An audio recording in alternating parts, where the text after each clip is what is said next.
Երանի այն անձնավորությանը այստեղից գնալուց իրեն երջանիկ է զգում, փոփոխությունը տեղի ունեցել իր հետ, եկել է տխուր, գնում է ուրախ է, որովհետև կատարել է Աստծո պատվիրանքը, մեկտեղ ժողովելը չթողեք, ուրախ է, որտև լսել է իր սիրելիի մասին խոսքը, ուրախ է, որովհետև ինքը այս 2 ժամը կտրվել է աղմուկից, աշխարհից եւ այս 2 ժամը մտածում է, որ վերջապես ամեն ինչ ավարտվում է, կգա մի օր, որ վարագույրը կփակվի քո կյանքի, իմ կյանքի եւ յուրաքանչյուրիս կյանքի, բայց մինչեւ այդ թեմային անցնելը ես ուզում եմ Սամվել եղբայրը հիշեցրեց, որ մարդիկ, որոնք շատ մեծ հեղինակություն ունեն աշխարհում, գալիս է մի պատ դատարկությունը հասնում է այն վիճակին, որ մարդը ուզում է ուղղակի ինքնասպանել լինել, ոչ մի բան նրան հետ չի պահում, նյութը, անունը, ծափահարությունները, ոչ մի բան, ես երևի եմ ասել, հիշեցի մի այդպիսի անձնավորություն, այդպես կար Beatles խումբ, մի 25-30 տարի առաջ, ես 25 տարի առաջ, երբ որ Ամստերդամում առաջի անգամ այդպես համագումար էր, մեծ համագումար էր, եւ այդտեղից այդ խմբից մի անձնավորություն պատմեց իր ապաշխարության մասին, որ քանի ծափահարությունները շատանում էր, քանի շրջակայությունները շատանում էր, ավելի հեղինակությունը բարձրանում էր, այնքան ավելի մոտենում էր ինքնասպանության, այնքան ավելի կարծես թե ուզում էի վերանայի, ուզում էի, որ ինքնասպան լինեի, եւ հետո ճիշտ այդպես էլ սկսելա վերջի անգամ 14 թե 16-րդ հարգից հյուրանոցում ուզեցել է իրան գցել, ասելա վերջի անգամ մի հատ ծունկի գամ եւ բոլոր անունը այդպես երկնքին պաշտող անունները, որոնք որ երկնքի հետ կապ ունեն, ես խնդրեմ, Մուհամեդին խնդրեք, Կրեշնա, Բուդա եւ այլ, երբ որ ինչպես եղբայրն ասեց, անունը տրված է, Աստված իր որդուն տվեց մի անուն, որ բոլոր երևույթ եւ աներևույթ ուժերը խոնարհվում են այդ անունի առաջ, Հիսուս Քրիստոս, եւ երբ որ Հիսուսի անունն տվել, միանգամից կյանք է իջել իր մեջ, միանգամից փոխվել է, եւ այդպես իհարկե ես կարճ ասեցի, ինքը պատմեց, եւ երբ որ ասեց հիմա ես իմ կյանքս փոխված միայն Հիսուսին եմ երգում, եւ ծունկի եկավ, երբ որ ծունկի եկավ, այդ 10,000-անոց դահլիճը ոտքի կանգնավ, այդ ցենը, որ ասենք իր միջից դուրս էր գալի այդ փոքրամարմին մարդու միջից մի տեսակ մեծ օրհնություն էր իջել այդ դահլիճի վրա, գիտեք փոփոխությունը դա կատարվում է, ինչի եթե մենք տեսնում ենք այդ օրինակները, այդ փոփոխությունը, ինչի մենք այստեղից գնանք, այդպես է ոնց եկել ենք այտենց, դա չի կարա այտենց լինի, պետք է անպայման փոխված գնաս եւ դու հաջորդ սпасելով հաջորդ կիրակի, հաջորդ պաշտամունքը, թեկուզ միջին շաբաթվա միջին օրերը դու անպայման պետք է փոխված գնաս։ Եվ Գագիկ եղբայրը մի միտք էլ ասեմ, ես ավելացնելու մտքով, երբ որ հետաքրքիր միտք ասեց, որ երբեք ինչպիսին էլ մարդը լինի, ինչպիսի մեղավոր էլ որ լինի, աշխարհի ամենամեղավորը Սուրբ Գիրքը չի ասում, եթե ահավոր մեղավորը իր սրտի դուռը թակելուց, ներս մտնելուց նրան դատապարտություն է սպասվում, նրանից պահանջվում է, թե ես ինչ ես արել, նրան ոչ մի բան չէ, միայն մի խոսք ասվում, կմտնի Աստված եւ խնջույք կանի, ուրախություն կանի, ցանկացած մարդ թող իմանա, որ դա գրված է Աստվածաշնչում, միայն բացելն է կախված քեզանից, դու պետք է բացես, բայց իմացի, որ բացվելուց հետո միայն խնջույք է սպասվում։ Հիմա ես ուզում եմ սիրելիներ, որպեսզի այս թեման, որ ես ասեցի, քո ապագան ապահով է, քո ապագան ապահով է, ապագան աշխարհի մարդիկ, ժամանակավոր կյանքով ապրող մարդիկ, որոնք ապրում են այս կյանքի համար, ապագան հասկանում են ունեցվածք, երեխաներ, թոռներ, բարձրագույն, ինչ որ պաշտոնյա, ինչ որ փողեր հավաքել, շատ եմ ասել այդ մասին, որ հայրս ասում էր, լավ ասում էր,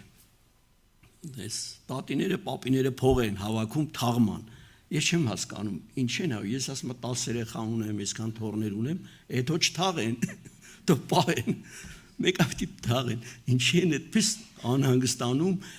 պահում, բանանում, փող հավաքում։ Ինչի մասնա խոսքը։ Այսինքն ապագայի հələ դեռ այն պատկերացնում եք մարդը մտածում է, որ այն իրան պետք է թաղեն, դրա փողն էլ հավաքում։ Այսինքն էդ էլ է ապագայի մեջ մտնում։ Էդ էլ է ինչ որ։ Պատկերացնում եք այս լրիվ ինքը որոշում է, որ ինքը թաղվելու է եւ այդ թաղումը, ասենք, ապագայ է եւ հավաքում է։ Այսինքն որն է քո ապագան եւ այդ ապագան ապահով է քո ապագան։ Գիտեք, մենք էլ ենք տեսնում։ Մենք անցանք կորոնավիրուս, տեսանք Իտալիայում ամենագեղեցիկ ապահով քաղաքներում ամենայդպես մեծ զորքեր ունեցող Ամերիկայի կամ չգիտես այդպիսի բայրերում Չինաստանում եւ այլ տեղերում, որտեղ կարծես մարդը երբ որ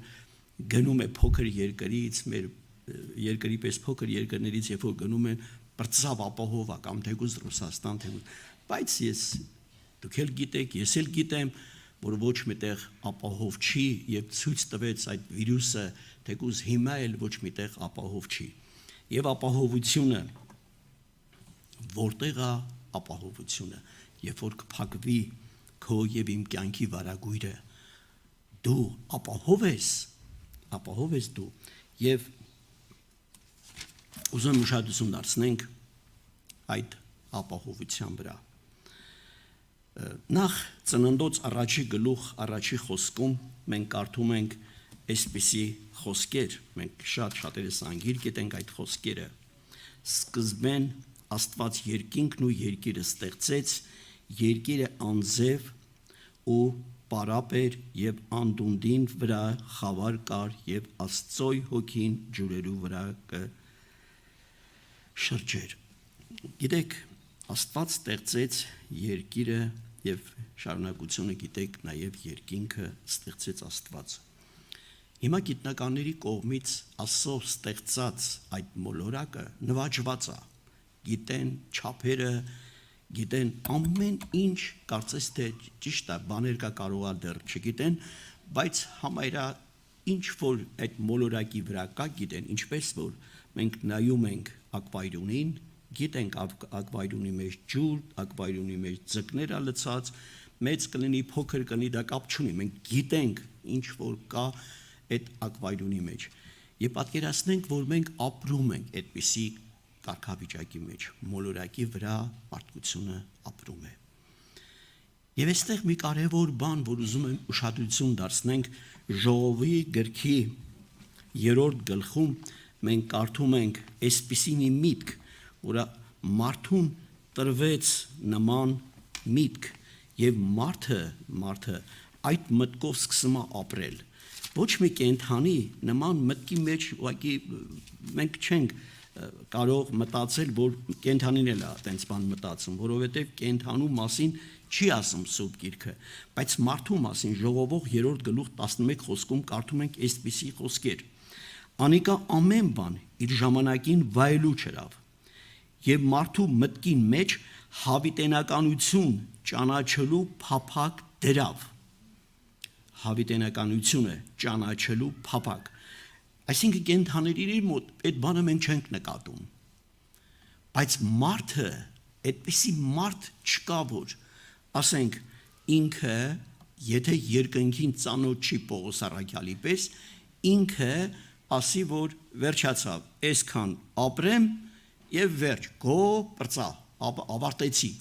այդպես չի ասում, քանի որ մարդու մեջ այդպեսի նույնիսկ խոսքեր են ասում, մարդը քանի մեծանում է, այնքան կյանքը կարծես ավելի քաղցրանում է, այնքան ես հիշում եմ տատիս այդպեսի երգ կա, կներեք իհարկե այդ բառերը, ասում է բաների մեղքը, ջահելների վիզը, թե ջահելների մեղքը, բան, պարվների վիզը, ասենց խոսքեր կար, հա, տենց մի բան է, տատիս ասում էր հորի, այսինքն ինչի հակառակներ ասում, այսինքն մարդը քանի մեծանում է, այնքան ավելի փափակում է, ապրել։ Ոչ մեկը չի մտածում, որ եկա պահը ավարտվեց, որովհետև մարդու մեջ Աստված դրել է անիկա ամեն բան իր ժամանակին վայելու ջրավ եւ մարդու մտքին մեջ հավիտենականությունը ճանաչելու փափակ դրավ։ Բայց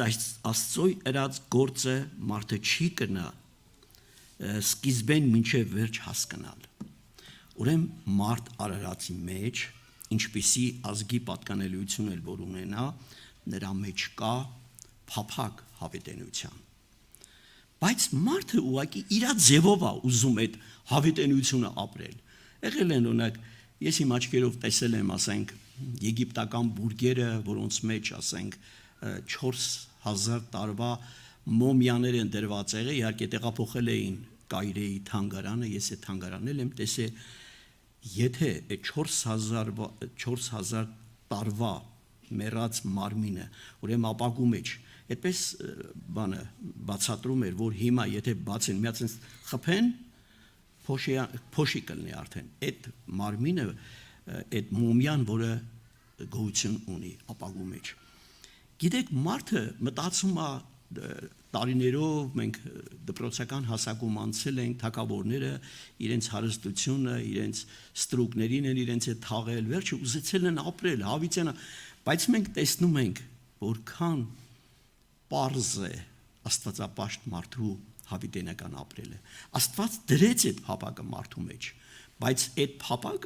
փափակը Աստծո ուզածով պետք է լինի։ Դրա համար երբ որ ուշադրություն ենք դարձնում մարդու, քանի որ դեռ Աստծուն չի ճանաչում, աչքերը առանց թարթելու հառում են։ Ես ականատես եմ եղել, դուք էլ եք տեսել նման բան,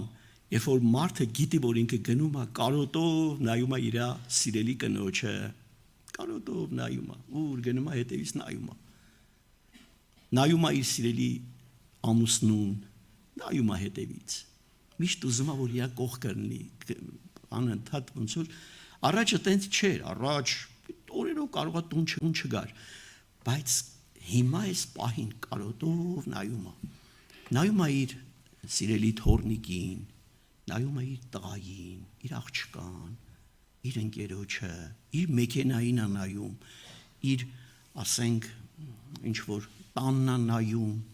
կարծես թե կարոտելու է, կարոտով է նայում, կարծես թե մտածում է, որ օրերից մի օր պետք է թողի այդ ամեն ինչը։ Բայց հետաքրքիրը հավիտենական, երբ որ մարդը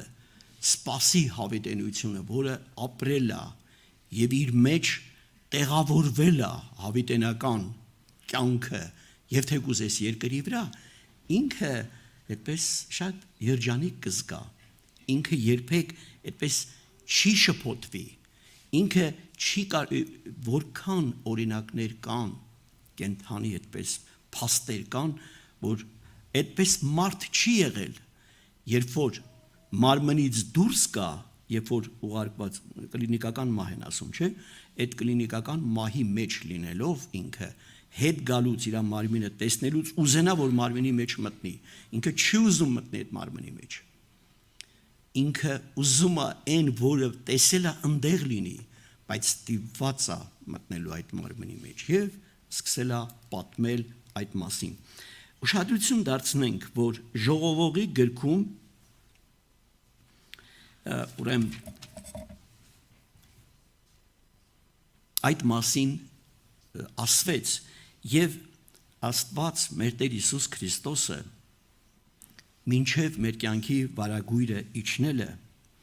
մի կարևոր օրինակի մասին ասեց։ Ես ընդհանրապես ժամանակի պատճառով չեմ ուզում կարդալ Ղուկաս ավետարան 16-րդ գլուխ 19-ից 31 խոսքերը։ Այստեղ մեզ շատ ծանոթ մի անձնավորության մասին ասում, Աղքատ Ղազարոսի մասին։ Եվ այստեղ մենք ինչ ենք տեսնում։ Տեսնում ենք Աղքատ Ղազարոսին այդպես երջանկության մեջ եւ հարուստ մարդը, որը այդ Աղքատ Ղազարոսը, որ միշտ ավելցածներով, ինչպես այսինքն հարուստի գցած, որ գցում էր գետին, որ պետք է շներն ուտեին, ինքն էլ էր այդ կերակուրներից օգտվում, այդտեղ մենք տեսնում ենք, որ աղքատ Ղազարոսը ուրեմն Աբրահամի գրկում եւ հարուստը դժողքում տանջվելուց եւ ասեց, որ խնդրում եմ Տեր Աստված, մատը թող Ղազարոսը մատը թաթախի ջրի մեջ եւ բերի իմ շուրթերս, ասենք, ես հանգստանամ նկատի ունի։ Բայց տեսնում ենք, որ մերժվեց, որտեղ դա անհնարին բան էր։ Դա Աստծո դրած կարգ ու կանոնի մեջ այդ բանը գոյություն չուներ։ Եվ ուրիշ բան խնդրեց, ասեց, ուղարկի Ղազարոսին, թող գնա, ես եղբայրներ ունեմ, վերջապես ժողովուրդ կան, հարազատներ, գնա եւ ասի, ասма չէ, ընդեղ կան խոսողներ, ընդեղ կան քարոզողներ, ընդեղ կան մարգարեներ։ Հիմա այսօր նույն բանը կարող է լինել։ Այս բոլորը մենք հիշենք, սիրելիներ, որ այս քարոզները, եղբայրների խոսելը եւ ընդհանուր հավաքույթները, որը կատարվում է տարբեր ժամանակաշրջաններում, տարբեր օրերում, սրանք պատահականություններ չեն, սիրելիներ։ Սրանք գրվում է մեր կյանքի, մեր ժամանակավոր հույր եկած կյանքի պատմության մեջ։ Եվ սրանք ամեն մեկը իր տեղն ու նշանակություն ունի։ Մենք ինչպես ենք վարվում այդ քարոզներին, ինչպես ենք վարվում, կարող է վատ խոսեն, լավ չխոսեն, բայց դա մեզ պետք է չհետաքրի, մեզ հետաքրում է Տեր Հիսուսը։ Հիսուսի քո սիրելի մասին խոսք եղավ։ Ով խոսեց, ինչպես խոսեց, դա էական չի։ Այստեղ կարևոր է, որ ուշադրություն դարձնենք, որ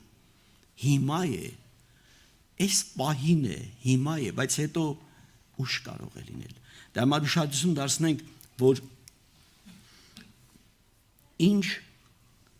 հույսով է Աստվածաշունչը մեզ, ինչ հուսադրող խոսք ունի։ Դա կարդում ենք այդ հուսադրող խոսքը, պարս կարդում ենք Առաջի Կորինթացիս 15-րդ գլխում, այն խոսքը, որը, ասենք, եգիպտական այդ, ասենք, թագավորները եւ ընդհանրապես հարուստ մարդիկ նման բան մտածելուց, որ այս մարմինը պետք է ապրի, այս մարմինը պետք է վերջապես պահել, այս մարմինը պետք է երկար ապրի եւ այդպես դա կոպիտ սխալ է, որովհետեւ Աստվածաշունչը դրա լուծումը ասում է, դա մարդը իր ուզելով չի, որ այդպես ուզենա անել։ Առաջի Կորինթացիս 15-րդ գլուխ 51 խոսք ուզում եմ կարդալ։ Ահա ձեզի խորհուրդ մը կսեմ, ամենք սալ պիտի չննջենք, բայց ամենք սալ պիտի փոխվենք, հանկարծակի աջ գոցել բացելու մեջ, վերջին փողի հնչելու ատենը, որովհետև փողը պիտի հնչի ու մեռելները հարություն պիտի առնեն, առանց ապականության։ Մենք ալ պիտի փոխվենք, վասնզի պետք է որ այս ապականացում մարմինը անապականություն հագնի ու այս մահականացում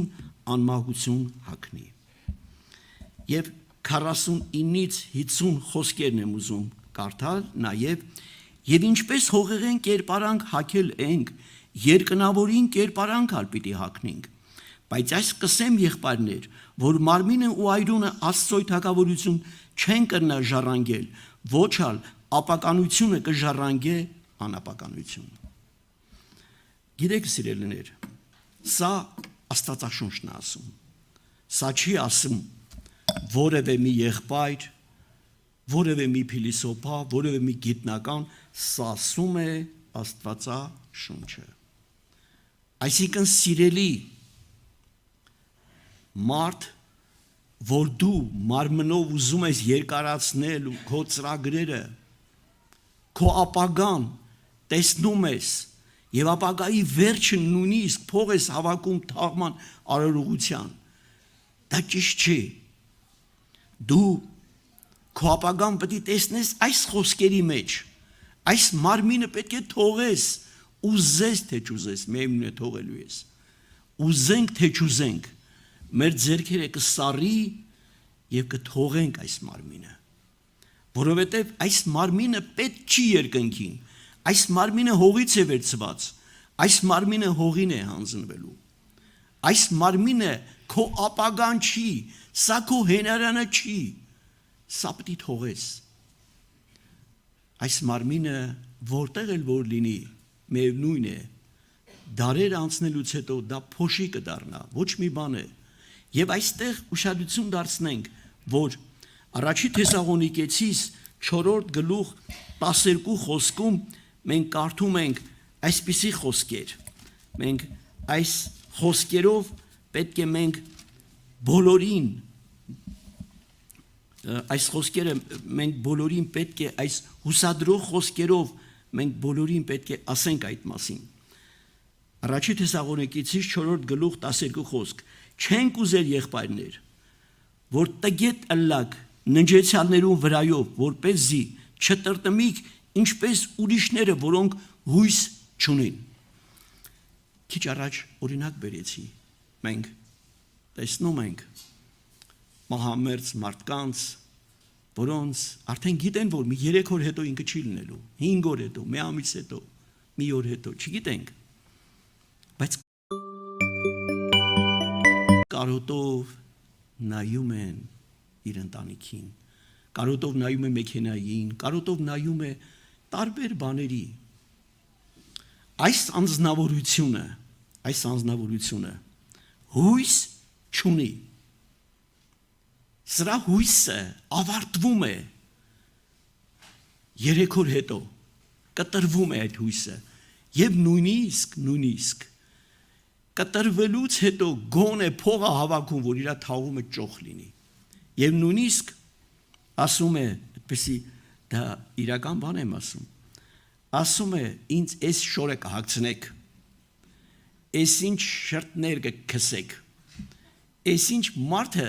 հանգարց չգա, այսինքն մեր այդ ժամանակ էլ այդ չարությունը շարունակվում է, չի պրծե, չի ներում, այս ինչ մարդը հանգարց դրանք չերևա։ Պատվերը տալիս, պեչա, ոնց որ դժողքը լրի պատրաստ ուր պետք է հաստատվում է դժողքի քաղաքացիա, գյուղացիա, չգիտեմ ինչա։ Այսինքն տեսեք սիրելիներ, հույս չունեն։ Եղբայրը, Սամվել եղբայրը հենց այդ մասին էր ասում։ Հույսը կտրած մարդը, խաղաղությունը կորցրած մարդը, հույս չունեն։ Եվ հույս չունենալով նման բաների մասին է մտածում։ Ինձ է շորը հագցրեք, այս ինչ շրտներ կքսեք, այս ինչ արեք, մազերը սենց արեք, պետք է ասնենք։ Դրա համար մենք ուշադրություն դարձնենք շարունակությունը Եսայի մարգարեն ինչքան գեղեցիկ խոսք ասում։ Եսայի 60-րդ գլուխ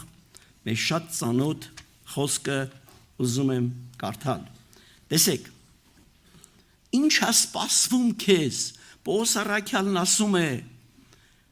աչքը չի տեսել, ականջը չի լսել, անպատմելի, անհամեմատելի բաներ տեսա։ Եվ Պողոս առաքյալը շտապում էր,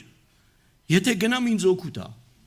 Պատկերացնում եք, որ մահամերձ անձնավորությունը եթե դավանեց,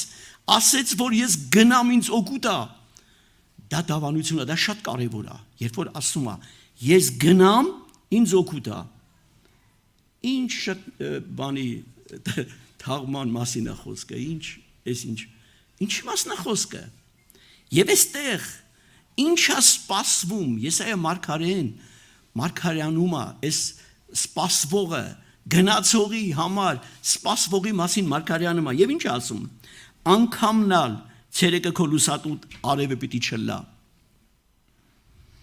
և գիշերը լուսին իր պայծառությունով քեզի լույս պիտի չտա, հապա Եհովան քեզի հավիտենական լույս և քո Աստվածդ քո փառքդ պիտի լա, քո արևդ անգամնալ պիտի չմարի, ու քո լուսինդ պիտի չնվաղի, հապա Եհովան քեզի հավիտենական լույս պիտի լա, և սուքի օրերը պիտի վերջանան։ Մեր պապերը այսպիսի խոսք ունեն, անհավատ մարդիկ, որոնք հավատքին ծանոթ չեն, մեկը մյուսից փոխանցելով եկե հասել է մեր օրերը։ Լույսի մեջ գնաս։ Տեղյակ են, մեծերը ասել են, հիմա տարիներով փոխվե, այս վերջին չեն հասկանում թե ինչ են, բայց ասում են մեկը։ Բայց սրանք Այդ խոսքը ծնվել է, այդպես պատահական չի ծնվել, այդ խոսքը եկել է ստեղից։ Լույսի մեջ գնաս հավիտենական։ Լույսի մեջ ապրես, այո։ Դա փաստացի գոյություն ունի։ Եվ հայտնության մեջ են կարդում նաև այս մասին, լույսի մեջ ապրելու մասին։ Ուրեմն հայտնություն 22-րդ գլուխ 5-րդ խոսք։ Հոնալ գիշեր պիտի չլա, եւ ճրագ ու արև ու լույս պետք չէ, քանզի Տեր Աստված պիտի լուսավորե զանոնք եւ հավիտյանս հավիտենից պիտի թակավորեն։ Տեսեք սիրելիներ, սա սպասվում է։ Դրա համար մեր պապերը լավ են իմացել եղերնի ժամանակ։ Լույսի մեջ գնալն են նախընտրել թեկուզ երիտասարդ հասակում։ Լույսի մեջ տեղափոխվել են փապակե։ Նրանց չի հետաքրել ոչ մի կյանք։ Նրանց խոստացել են տարբեր բաներ։ Բայց լույսի մեջ գնալու կյանքը Պողոս առաքյալի պես գնամ ինձ օգուտ է։ Այդ հավատքը իրենց մեջ ապրել է, այդ հավատքով են ապրել, ոչ թե երևույթով։ Արի քեզ պաշտոն կտանք, արի քեզ փող կտանք, արի քեզ եսի ինչ կտանք, ես կանենք, երևույթը ոչ մի բան է։ Դա մեր շատ եղբայրներին ասել են, որոնք դատապարտելուց առաջ ասել են, ես կանենք, այն կանենք, տելևիզորով ելույթ ունեցի, բայց լույսի մեջ գնալու փափակը այդ բոլորը մերժվել է։ Դրա համար ուշադրություն դարձնենք սիրելիներ, վարագույրը փակվելուց քո կյանքի քեզ սպասվում է լույսի մեջ գնացող կյանքը, որտեղ արևի լույս պետք չի։ Մոմից սկսած ոչ մի լույս պետք չի քեզ, այս լույսը ստեղ է պետք։ Եվ մենք ամեն մի գնացողներին այս տողերը կարդում ենք։ Աստված օգնի մեզ, սպասվում է քեզ լույսի մեջ ապրելու։ Քո ապագան ուղղակի այս փաստերով ապահով է, քո ապագան ապահոված է, թե աղմուկների մեջ ես լա։ Քո ապագան, իմ ապագան ապահով է, լույսի մեջ է գնալու եւ նաեւ մի տողել կարդամ եւ աղոթենք։ Այս շատ ծանոթ հայտնության 14-րդ գլուխ 13 խոսքը։ Ու երկնքեն ձայն լսեցի, որ կսեք գրե, այսուհետև երանելի են այն մեռելները, որոնք Տերոջ մոտ կննջեն, գնում է լույսի մեջ ապրելու։ Ամեն։